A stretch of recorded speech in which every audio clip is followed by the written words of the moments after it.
하였노라. 아멘. 복음의 능력이라는 제목으로 이 시간 하나님의 말씀을 잠시 나누고자 합니다. 여러분, 신앙생활 하시면서 아니면 성경의 내용들을 살펴보시던가 여러분들이 신앙생활 하시면서 볼 때 우리의 생각과 하나님의 생각이 같을 때가 많습니까? 다를 때가 많습니까? 여러분은 어떠하십니까? 사실 우리의 생각과 하나님의 생각이 같다면 내가 이거 생각하는데 하나님께서도 이것을 생각하시고, 그래서 내가 이걸 구하면 하나님께서 바로 즉각 그렇게 응답해 주신다면 여러분, 아마 어쩌면 이 자리는 차고 넘칠 수도 있을 것 같습니다. 하지만 우리가 성경 말씀을 보던 아니면 우리의 삶에서 이렇게 살펴보던 하나님의 생각과 우리의 생각이 참 어떻게 이렇게 다를까 할 때가 굉장히 많습니다. 여러분, 예를 들어서 우리가 굉장히 잘 아는 말씀 가운데 사사기에 보면 이 기드온과 이 미디안과의 전쟁 장면이 나옵니다. 이 기드온의 전쟁을 한번 생각해 보시면 미디안이라고 하는 나라가 13만 5천 명이라고 하는 그 대군을 이끌고 이스라엘을 공격해 옵니다. 그래서 이때 사사 기드온이 이에 맞서기 위해서 군사를 모집하죠. 그때 모집된 군사가 3만 2천 명이 모였습니다. 여러분, 그렇다면 하나님께서 이 상황에서 어떻게 해 주시는 것이 마땅하다라고 생각하십니까? 우리의 생각은 지금 전쟁을 치러야 하지 않습니까? 미디안은 13만 5천 명입니다. 그리고 이스라엘은 군대 모집을 했는데 3만 2천 명입니다. 그렇다면 우리의 생각은 가령 하나님께서 나머지 이스라엘 백성들에게 막 용기의 마음을 불어주셔서 10만 명, 20만 명 막 그 사람들이 저도 전쟁에 참여하겠습니다, 이렇게 군인으로 지원하도록 해 주셔야 하지 않을까요? 이것이 우리의 생각입니다. 그렇죠? 아니면 기드온에게 그냥 내가 천군 천사를 보내줄 테니까 두려워하지 말고 싸워라, 이렇게 격려해 주시는 장면이 나오면 좋을 것 같은데 그런 장면도 우리가 말씀 보면 찾아볼 수가 없는 것 같습니다. 그런데 하나님은 기드온에게 뭐라고 말씀하십니까? 너무 많다. 너무 많다는 것이죠. 무엇이 많다는 것입니까? 지금 모인 이 3만 2천 명의 군사가 너무 많다는 겁니다. 여러분, 이거는 수학이 아니라 산수만 해도 이게 잘 이해가 되지 않습니다. 13만 5천 명이고 우린 3만 2천 명인데 너무 많다는 것입니다. 하나님은 군사를 줄이라 말씀하십니다. 그래서 줄여서 결국 몇 명이 됐습니까? 300명으로 줄였습니다. 그래서 기드온은 이 300명의 군사를 이끌고 13만 5천 명의 대군을 맞서 싸워야 했습니다. 우리는 성경의 내용을 알고 있습니다. 하나님의 도우심으로 이들이 결국은 승리하게 될 거 우리는 너무나 잘 알고 있습니다. 하지만 이거는 우리가 제3자의 시점에서 말씀을 보는 것이고, 여러분, 사실 지금 이 성경 속에 나와 있는 이스라엘 백성들에게는 지금 이 상황이 현재 시점입니다. 다시 말해서 하나님이 우리를 지금 사지로 몰아가시는 것이 아닌가, 이렇게 느낄 수밖에 없는 상황입니다. 그렇지 않습니까? 13만 5천 명이 있는데 300명 보고 가라 하는 것은 우리를 죽으라고 하시는 거 아닌가? 하나님께서 어떻게 이러실 수 있을까? 여러분, 그런데 하나님께서 이렇게 하신 분명한 목적이 있습니다. 그것은 그 당시 이스라엘 백성뿐만 아니라 오늘 말씀 앞에 서 있는 우리에게도 하나님께서 분명하게 깨닫게 하고자 주고자 하는 그 말씀이 있다는 것입니다. 그것은 바로 승리는 오직 하나님께 달려 있다는 것입니다. 전쟁의 승패는 군인의 숫자나 무기나 아니면 너희의 그 전략에 달린 것이 아니라 오직 하나님께 달려 있다 하는 것을 알려주고자 하신 것입니다. 여러분, 만약에 하나님께서 아까 제가 서두에 말씀드렸던 것처럼 이스라엘 백성들 마음에 감동을 주셔서 군인의 숫자가 엄청나게 많이 지원을 했던가, 아니면 무기가 비슷했다면, 미디안과 인원수도 비슷하고 무기도 비슷했다면, 여러분, 사실 단 1%라도 누군가는 물론 하나님이 우리를 도와주셨지만 우리도 잘 싸워서 이기지 않았는가, 이 생각을 가진 사람이 없었을까요? 누군가는 그 생각을 분명히 했을 겁니다. 제가 그때 그 자리에 있었다면 저는 100% 했습니다. 비슷했다면 하나님이 도와주셨지만 나도 잘 싸웠는데, 이 생각이 분명히 우리에게 있었을 겁니다. 그래서 하나님은 일부러 이스라엘 군대를 말도 안 되게 약하게 만드셨습니다. 일말의 가능성도 없는, 세상 누가 보더라도 99대 1도 아닌 백전백패할 수밖에 없는 싸움을 하나님께서 만드신 거죠. 바로 그렇게 하심으로 이 전쟁의 승리는 하나님 손에 있다. 이것을 분명히 알고 깨닫게 하고자 하신 것입니다. 사랑하는 여러분, 이것은 오늘 우리에게도 마찬가지입니다. 하나님께서 성도인 우리를 아주 약하게 만드실 때가 있습니다. 우리는 하나님의 능력으로 늘 강한 삶을 살면 좋을 것 같은데 하나님께서 우리를 일부러 약하게 만드실 때가 있습니다. 우리의 삶을 굉장히 무기력하게 만드실 때가 있습니다. 일부러 사방이 다 막힌 골목으로 우리를 집어넣으실 때가 있습니다. 안 그러십니까? 그냥 뻥 뚫린 그 대로를 늘 다니고 계십니까? 날마다 형통하십니까? 사실 우리 삶이 그렇지 않지 않습니까? 늘 막힌 골목 가운데 우리를 집어넣으십니다. 그런데 그럴 때 우리는 어떻게 합니까? 하나님을 원망할 때가 많습니다. 하나님을 믿는다는 것이 참 별거 아니구나. 어떤 분들은 실망하고 신앙생활을 포기하는 분들도 계십니다. 하지만 여러분 분명히 아시기 바랍니다. 하나님께서 우리를 이런 상황 가운데 두시는 이유가 있다는 것입니다. 그것은 바로 내 힘이나 지혜나 능력이 아니라 오직 하나님만을 의지해야 한다는 것을 우리에게 가르쳐 주고자 하시는 것입니다. 여러분, 신앙생활이라고 하는 것이 무엇입니까? 다시 말해 예수님을 믿는다는 것은 어떻게 사는 것을 우리에게 말씀하고 있습니까? 그것은 바로 하나님만을 의지하는 것입니다. 왜냐하면 그것이 곧 우리의 힘이 되고 우리의 지혜이고 또 우리의 안전을 보장해 주기 때문입니다. 여러분, 하지만 하나님만을 의지하며 산다는 것, 말처럼 결코 쉬운 일이 아닙니다. 그것은 사실입니다. 왜냐하면 보이지 않는 하나님과는 달리 우리 눈앞에 우리를 도와줄 수 있는 실질적인 것은 바로 우리 눈앞에 보입니다. 돈도 될 수 있고 우리를 도와줄 수 있는 사람이 될 수도 있고요. 권력, 명예, 이것은 당장 우리 눈앞에 보이는 것들이기 때문에 눈에 보이지 않는 하나님보다 우리가 그것을 바라보고 찾을 가능성이 더 큽니다. 그리고 실제로 우리 삶 속에서 그 영향력은 이 돈이나 사람이나 권력이나 명예의 영향력은 너무나 대단합니다. 여러분, 물론 저는 여기 앉아 계신 분들은 이 세상의 것들보다 하나님을 더 바라고 계시는 분임을 저는 믿습니다. 하지만 정말 냉정하게 말해서 우리는 가족들과 여러분 그냥 소소하게 행복을 즐기며 저녁 식사 함께 할 수 있는 그런 쓸 수 있는 돈들은 우리가 다 가지고 있지 않습니까? 그런데 그 모든 것이 없이 사는 것, 여러분 혹시 한번 상상해 보셨습니까?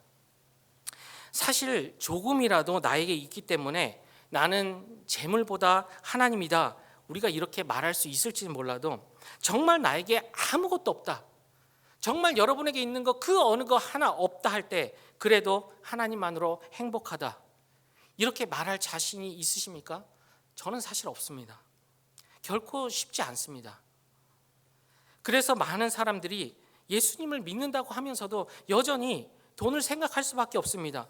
권력을, 명예를, 사람들을 바라보고 추구하는 삶을 살 수밖에 없는 것입니다. 그래서 안타까운 것은 하나님을 믿는 성도를 하면서도 정작 믿지 않는 사람과 비교했을 때 다른 점을 찾아볼 수가 없습니다. 똑같습니다. 굳이 여러분 다른 점을 찾아본다면 세상 사람들은 스스로의 힘으로 돈과 권력과 명예와 사람을 얻으려고 노력하고 발버둥 칩니다. 하지만 우리는 하나님의 능력으로 이런 것들을 얻으려 한다는 것입니다. 한번 우리가 평소에 하는 기도의 내용을 여러분 한번 잘 생각해 보시기 바랍니다. 하나님을 더욱더 의지하게 해주세요.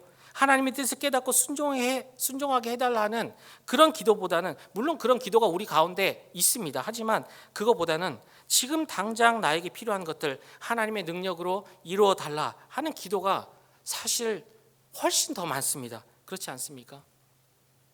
물론 우리가 필요한 것을 하나님께 달라고 하는 것, 여러분 이것이 잘못된 기도다 여러분에게 말씀드리는 것이 아닙니다. 이 기도 하셔서는 안 됩니다라고 여러분에게 말씀드리는 것도 아닙니다. 여러분, 어린아이가 부모에게 필요한 것 일일이 달라고 말하는 것, 여러분 그것을 잘못됐다고 이야기할 수 있나요? 절대 잘못된 것이 아닙니다. 어쩌면 그것은 당연한 것입니다. 하지만 다 큰 성인이 되어서도 부모에게 무조건 무엇을 달라고만 한다, 누가 생각해도 그 사람은 문제가 있다. 우리는 이렇게 생각할 수 있습니다. 즉 어린 아이와는 다르다는 것이죠. 성인이 되었으면 이제 부모의 마음도 알아가고 뜻도 헤아릴 줄 알아야 합니다. 그래서 우리가 아까 서두에 처음에 기도했던 것처럼 그냥 이 기도의 시간을 통해서 단순히 그냥 내가 원하는 것들 다 쏟아내고 가는 것이 아니라 이 시간을 통해서 하나님의 마음을 더 알기 원합니다. 그 뜻을 알기 원합니다. 우리가 이것을 기도한 이유가 그래서입니다. 성인이 되었다면 이제 어느 순간에는 부모의 마음도 알아가야 하는 것이죠. 자기에게 필요한 것만을 생각하지 않고 부모의 마음을 생각할 줄 알아야 한다는 것입니다. 여러분, 이것은 신앙생활도 마찬가지입니다. 이제 예수님 막 믿은 그런 성도라면 그 어떤 기도를 해도 제가 생각할 때 하나님은 정말 기뻐하실 것 같습니다. 그냥 나와서 달라고 해도 하나님은 그래 라고 기쁘게 그 사람을 보실 거라고 생각합니다.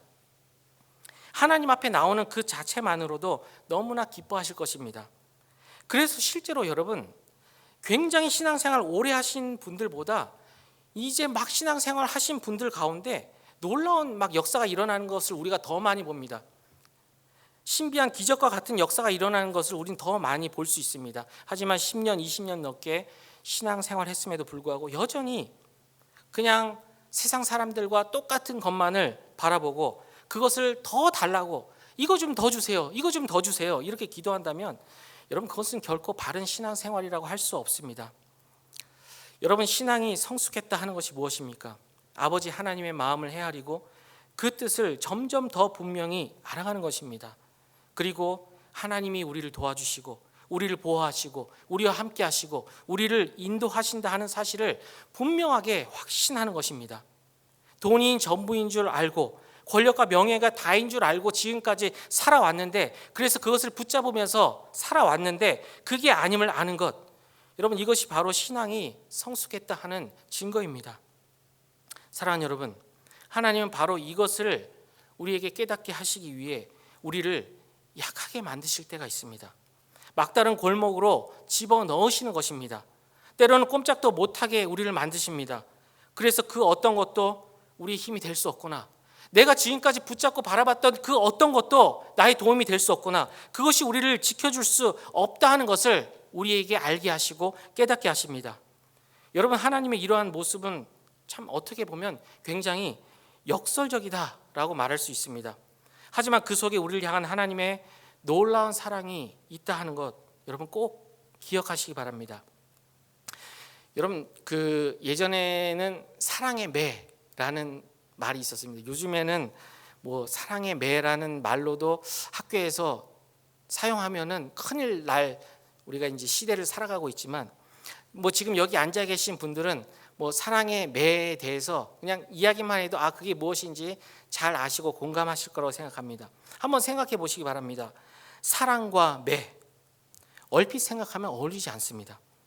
사랑한다고 하면서 왜 매를 듭니까? 하지만 여러분 아시죠? 사랑하기 때문에 매를 드는 것입니다. 이와 마찬가지로 하나님은 우리를 강하게 만드시기 위해 우리를 약하게 하십니다. 우리를 부유하게 하시기 위해 오히려 우리를 가난하게 하십니다. 이것이 바로 하나님의 역설입니다.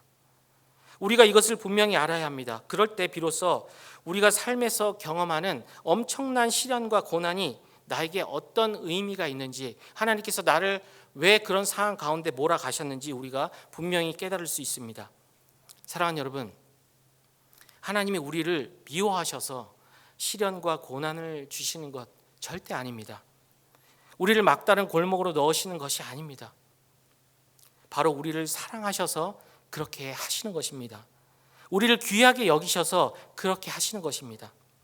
바로 이러한 하나님의 역설이 오늘 우리가 읽은 이 본문에도 굉장히 잘 나타나 있습니다. 특히 오늘 본문 말씀은 사도 바울이 이 고린도에 처음 와서 자신이 어떻게 복음을 전했는지를 아주 자세히 설명하고 있습니다. 먼저 우리 1절 말씀 같이 한번 읽어보겠습니다.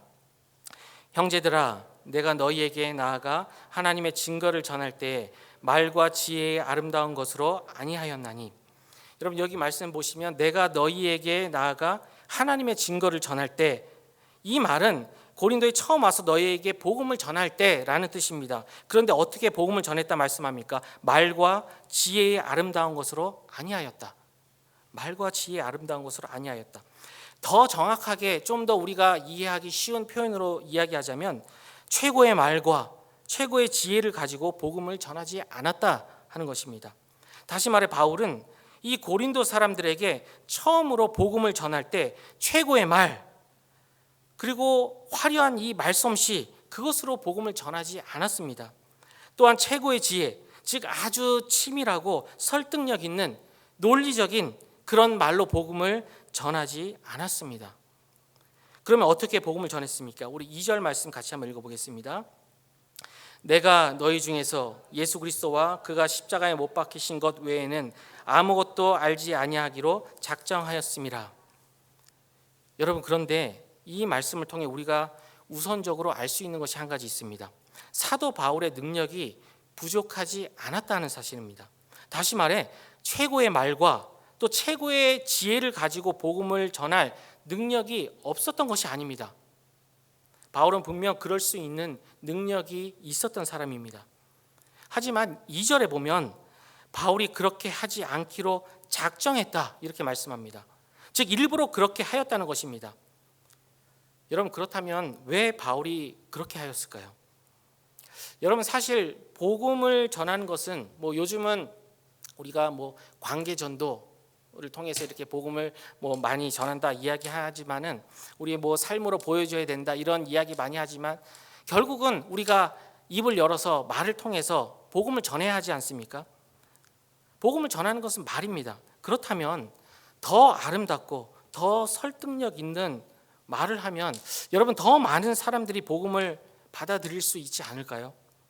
더욱이 이 고린도 사람들은 말을 잘하는 것 그리고 새로운 지혜를 굉장히 중요하게 여겼던 사람들이 바로 이때 당시 고린도 사람들입니다. 그렇기 때문에 굉장히 잘 훈련된 학자였던 바울이 아주 조리 있게 여러분 바울이 어떤 사람이었습니까? 당대 철학자들과도 이야기해서 이길 수 있는 사람이었습니다. 아주 조리 있게 설득력 있는 말로 전도하면 그 결과가 분명 좋게 나타나게 될 것입니다. 하지만 그럼에도 바울은 그렇게 하지 않기로 결정했다 하는 것입니다. 여러분, 그 이유는 굉장히 간단합니다. 복음은 그것을 전하는 방법 자체가 중요한 것이 아니기 때문입니다. 아무리 그럴듯한 말 그리고 지혜로 사람을 설득하여 교회에 나오게 한다 해도 그것이 그 사람이 성도 되는데 구원받게 되는데 우리의 그런 화려한 말이 영향을 미치는 것이 아닙니다. 여러분, 성도가 되는 것은 복음의 내용, 즉 복음의 내용이 무엇입니까? 예수 그리스도와 예수 그리스도의 십자가에 못 박히신 그것을 믿어야 하는데, 그런데 이 믿음은 결코 우리의 최고의 말, 최고의 지혜로 생길 수 있는 것이 아니라 오직 하나님의 능력, 하나님의 은혜로만 이 믿음이 가능합니다. 그래서 사도 바울은 오늘 본문 4절 5절에서 이렇게 말씀합니다. 우리 4절 5절 같이 한번 읽어보겠습니다. 내 말과 내 전도함이 설득력이 있는 지혜의 말로 하지 아니하고 다만 성령의 나타나심과 능력으로 하여 너희 믿음이 사람의 지혜에 있지 아니하고 다만 하나님의 능력에 있게 하려 하였노라. 아멘. 여러분, 어떤 사람이 복음을 듣고 예수님을 믿게 어떤 사람이 복음을 듣고 예수님을 믿게 됩니까? 바로 하나님의 능력이 임한 사람입니다. 하나님의 은혜가 임한 사람입니다. 다시 말하면 어떤 사람이 복음을 듣고 믿음을 가지게 되었다 할 때 그것은 복음을 전한 사람의 능력과는 전혀 관계가 없다는 것입니다. 복음을 전한 사람의 어떤 화려한 말솜씨, 그 사람의 어떤 가지고 있는 재능, 능력이 그 사람이 구원받는 데 역할을 하는 것이 아니다는 것입니다. 그래서 어떤 사람이 복음을 전하든 그 복음을 듣고 믿게 되는 것은 오직 하나님의 능력, 하나님의 은혜로 말미암는 것입니다. 그래서 사도 바울은 최고의 말, 최고의 지혜를 가지고 복음을 전하지 않기로 작정했다 이렇게 이야기합니다. 여러분, 오직 예수 그리스도와 그가 십자가에 못 박히신 것을 전하는 것, 그거 하나만으로 충분합니다. 나에게는 어떤 화려한 것이 아닌 예수의 그 십자가 전하는 그 하나만으로 충분합니다. 우리가 생각할 때는 이것만으로는 아무것도 되지 않을 것 같은데 하나님의 능력이 임하시면 우리의 생각과 반대로 그 사람이 믿게 된다는 것입니다. 이 사실을 분명히 보여주는 예가 바로 사도 바울입니다. 오늘 본문 3절 말씀 우리 같이 한번 읽어보겠습니다. 내가 너희 가운데 거할 때에 약하고 두려워하고 심히 떨었노라. 지금 바울이 고린도 사람들에게 복음을 전할 때 당시 자신이 어떤 모습이었다라고 이야기합니까? 약하고 두려워하고 심히 떨었다. 여러분 생각해 보세요. 바울이 복음을 전하는데 고린도 사람들이 보니까 바울이 당당하지도 않습니다. 두려워하고 있습니다. 막 심지어 떨고 있습니다. 만약 여러분이라면 그런 모습의 바울을 보고 복음을 쉽게 받아들이시겠습니까? 저는 이 바울의 이 고백의 말씀을 볼 때마다 참 개인적으로 위로가 많이 됩니다. 사실은 제가 이런 사람입니다. 굉장히 두려움이 많고 굉장히 잘 떠는 사람입니다. 요즘에는 우리가 이제 MBTI라는 것을 통해서 이렇게 뭐 성향도 이렇게 검사하고 하지 않습니까? 저는 내성적인 I가 100입니다. 그렇게 보이시나요? 저는 I가 100입니다. 그리고 굉장히 두렵고 떨림이 많은 사람이라서 앞에 나가는 것을 싫어할 뿐만 아니라 굉장히 힘들어하는 사람입니다. 그래서 대학 다닐 때 막 이렇게 생각해 보면 어쩔 수 없이 제가 뭐 발표를 해야 될 때가 있지 않습니까? 제 나름대로는 막 최선을 다해서 막 완벽하게 준비를 한다고 준비를 해도 이제 제가 발표를 할 순간이 되면 그때부터 저의 심장 소리는 제 귀에 막 천둥처럼 들립니다. 경험해 보셨나요? 제가 그렇습니다. 여러분 그러고 발표를 제대로 했겠습니까? 근데요 여러분 제가 완전히 그 부분에서 자유하고 괜찮아졌느냐? 아니요. 지금도 똑같습니다. 지금도 똑같습니다. 그래서 여전히 막 두렵고 떨림이 제 가운데 있습니다. 그래서 앞에 나가는 거 굉장히 힘들어하는 사람입니다. 그런데 하나님의 은혜로 참 하나님께서 잘 만져주셔서 그래도 이렇게 또 앞에 서서 말씀을 전할 수 있게 하나님께서 해주셨습니다. 하지만 저는 지금 굉장히 힘듭니다. 여러분 그런데요. 만약에 저 같은 사람이 저한테 와서 막 이렇게 막 두려워하면서 막 떨면서 예수님 믿으세요. 저는 너나 잘 믿으세요. 이럴 것 같습니다. 여러분 어떠신가요? 이 고린도 사람들이 그런 말을 하지 않았겠습니까? 그런데 사도 바울이 이것을 몰랐을까요? 내가 이런 모습으로 그 사람들 앞에 갔을 때 그 사람들이 어떻게 생각할까? 바울이 그것을 생각 못했을까요? 그런데 사도 바울은 그런 모습을 가지고 예수 그리스도와 그의 십자가를 전했습니다. 그 이유가 무엇입니까? 바로 자신의 초라한 모습이 하나님의 위대한 역사를 조금도 방해하지 않는다는 것, 그것을 너무나 잘 알았기 때문입니다. 즉 복음을 믿고 구원받게 되는 것이 바울 자신에게 달려있는 것이 아니라 오직 하나님의 능력과 은혜에 있다는 것을 사도 바울은 분명히 알았기 때문입니다. 비록 내가 연약하고 두려워하고 심히 떨면서 전한 복음일지라도 하나님의 능력이 임하시면 듣는 사람이 예수 그리스도를 믿게 될 것을 사도 바울은 분명히 알고 믿고 확신했습니다. 사랑하는 여러분, 왜 하나님께서 연약한 자로 하여금 복음을 전하는 자로 쓰십니까? 그래야 사람 때문에 믿는 것이 아니라 하나님의 능력으로 믿는다 하는 것이 온전히 드러나기 때문입니다. 저런 사람이 전했는데도 구원의 역사가 일어나네. 여러분 그 가운데는 100% 하나님의 능력과 은혜가 있기 때문입니다. 이것이 바로 하나님의 방법입니다. 혹시 여러분 가운데 하나님은 왜 나를 이렇게 초라하게 연약하게 하셨는지 혹시 궁금한 분이 계십니까? 나에게 재물도 좀 더 주시고 건강도 주시면 내가 주님의 일을 위해 더 열심히 할 수 있을 텐데 혹시 이렇게 생각하는 분이 계시진 않습니까? 그렇다면 하나님이 여러분을 왜 지금 그 자리에 있게 하셨는지를 다시 생각해 보셔야 합니다. 하나님이 여러분을 사랑하지 않아서가 절대 아닙니다. 하나님의 능력이 부족해서도 아닙니다. 중요한 것은 하나님이 우리를 초라하고 연약한 자리에 있게 하셨다면 분명히 그것을 통해 행하실 일이 있기 때문입니다. 물론 우리는 사람들이 보기에 더 근사하고 더 멋진 자리에 더 멋진 곳에서 쓰임 받고 싶어 합니다. 저도 마찬가지입니다. 이왕이면 막 정말 모세처럼 막 어마어마한 능력도 행하면서 그렇게 쓰임 받고 싶습니다. 여러분도 다 그런 마음이 있으리라고 생각합니다. 하지만 그 위대한 사도 바울도 지금 뭐라고 말씀합니까? 내가 약하고 두려워하고 심히 떨었다, 이렇게 말씀하고 있습니다. 하나님께서 그 위대한 사도도 그런 자리에 있게 하셨습니다. 도대체 무엇 때문일까요? 바로 복음이 하나님의 능력으로 말미암는다, 이것을 보여주기 위해서입니다.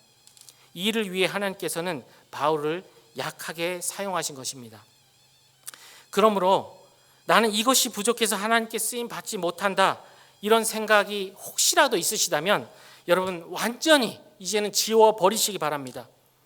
오히려 그 부족함 때문에 하나님께서 여러분을 사용하십니다. 그 부족함 때문에 하나님께서 여러분을 붙드십니다. 이것이 바로 하나님의 방법입니다.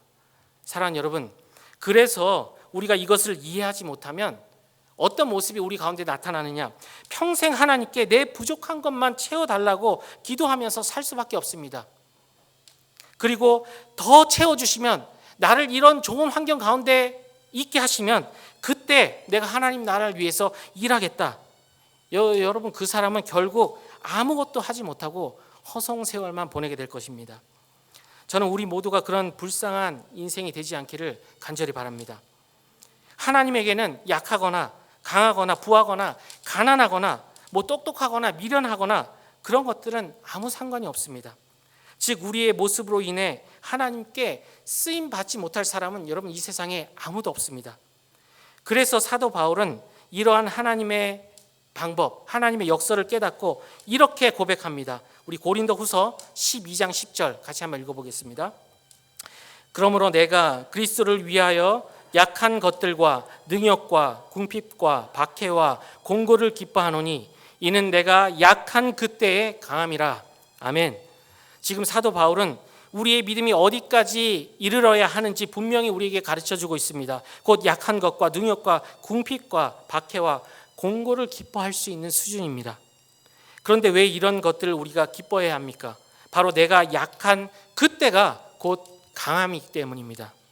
내가 약할 때 하나님의 강함이 온전히 나를 통해 드러나기 때문입니다. 말씀을 정리하겠습니다. 사랑하는 성도 여러분, 처음에 드린 말씀대로 신앙생활은 자신과 이 세상이 아닌 하나님만을 바라보고 의지하는 것입니다. 그래서 하나님은 우리가 하나님만을 의지하고 바라보게 하기 위해서 우리를 약하게 하십니다. 그래서 하나님 우리에게 시련과 고난을 주십니다. 그러므로 이 하나님의 역사를 잘 깨달아서 오직 하나님만을 의지하고 바라보는 우리 모두가 될 수 있기를 간절히 바랍니다. 무엇보다도 지금 내 모습이 너무 부족해 보여도 여러분 절대 실망하지 마시기 바랍니다. 오히려 이런 형편 가운데 하나님의 능력이 임하시면 능히 우리를 사용하신다 하는 것을 믿음으로 기대하시기 바랍니다. 하나님의 능력이 임하시면 쓰임 받지 못할 인생은 그 누구도 없음을 믿으시기 바랍니다.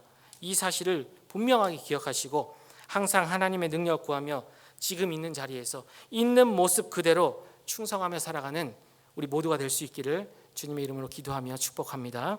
우리 함께 찬양하겠습니다.